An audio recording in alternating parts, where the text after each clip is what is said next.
Hi, welcome back to Lakeside Farm. Many of you have been asking us about how we acquired land for farming and also how we started. Today we just want to give you some of those tips that will help you also acquire land and also give you a bit of the backstory to our farming, where we started from, where we are now, and the plans that we have in the future.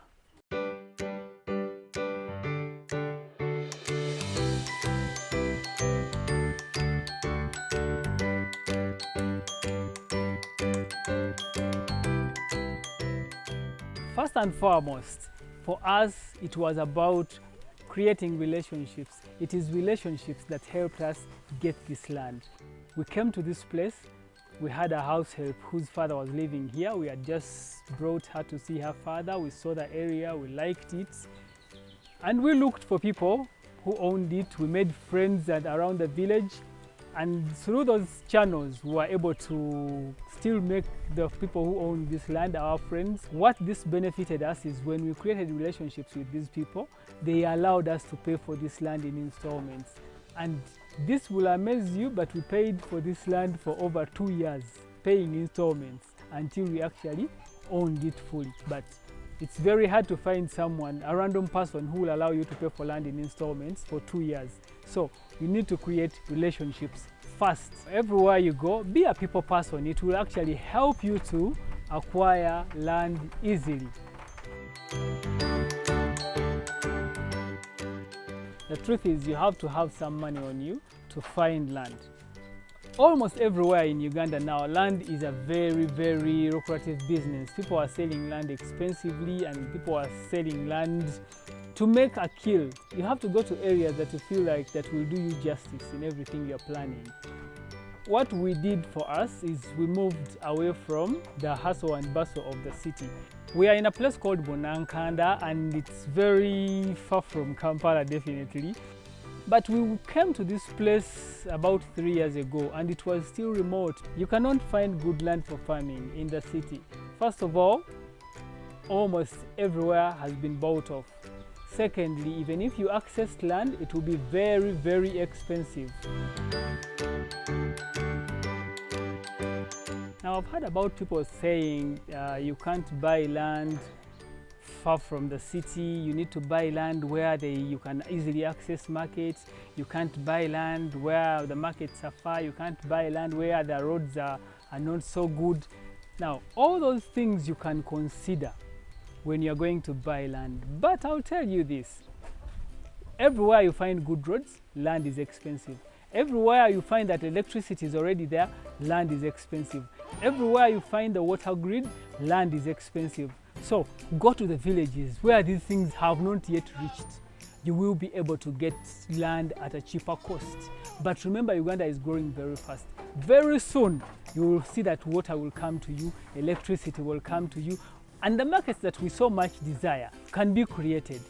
The best way you can create markets is by networking. If you're going to keep goats, network. Look for those other people who are keeping goats. That's why I like following Hamisi Chigundu so much on his channel, because he's always encouraging people to find land in far places.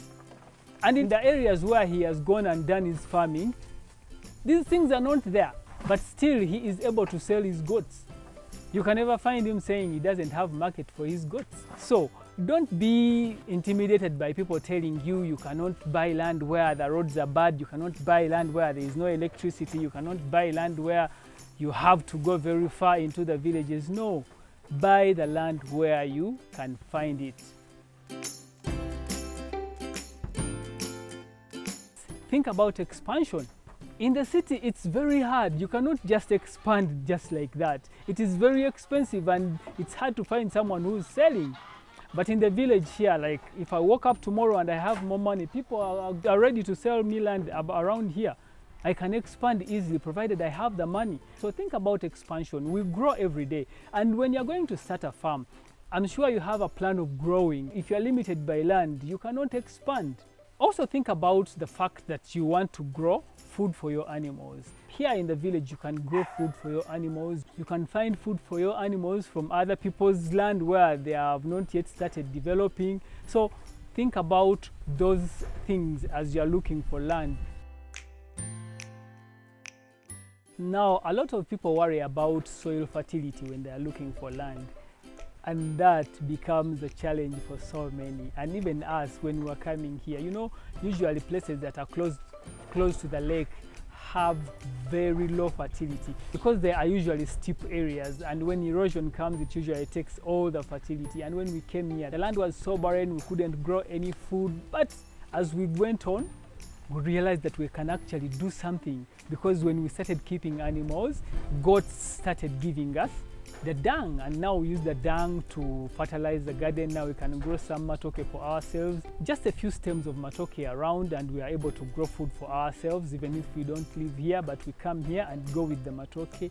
We are able to grow some sunflowers, some greens around. All these things can come eventually, because what I know about land is that you can regenerate a land and you can make it fertile if you are willing to put in the hard work. So we put in the hard work, we use the goat dung, put it wherever we want to plant things, and now we are able to actually use the land.